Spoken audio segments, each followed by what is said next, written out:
with the crisis. He added that Moscow hopes no measures for military intervention in Syria will be adopted at the forthcoming Friends of Syria meeting in Istanbul.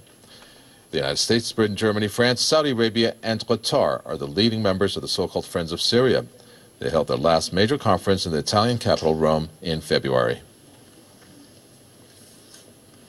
Recent polls show the growing divisions among the French public and the government about giving arms to insurgents in Syria. Most French people believe that Paris should not be arming the Syrian opposition. 61% of the respondents said they are against Paris providing military aid to the Syrian opposition. 26% backed the move, and 13% said they have no idea about the issue. The results are based on the IFOP poll of 1,004 people conducted between March 5th and March the 8th. Despite public disapproval, France and Britain are putting pressure on their European partners to lift an embargo on weapons and ammunition to Syrian insurgents.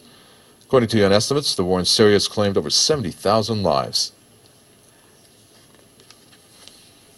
A delegation of moderate opposition groups in Syria has visited the Russian capital Moscow for talks on the latest situation in the Arab country. Julia Lyabova has more.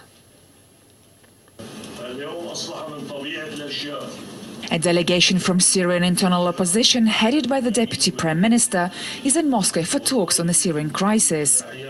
The group has met with the Russian Foreign Minister Sergei Lavrov behind closed doors on Tuesday.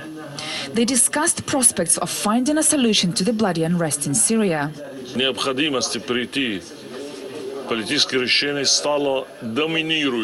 There is a clear need for political dialogue in Syria. Many forces, even those abroad, realize that there is no other way. We have been talking about it for a long time already, and we need to stop talking and start acting towards the dialogue. On Tuesday, Syrian President Bashar al-Assad issued a general amnesty and pardoned an unspecified number of criminals. The Syrian delegation in Moscow says it's the fifth amnesty, and the government keeps doors open for all those who want to end violence and lay down their weapons.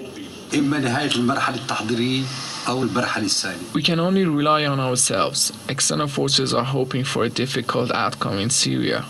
The situation is very difficult. It has reached a point where we have to do all we can to start a dialogue. There's no alternative.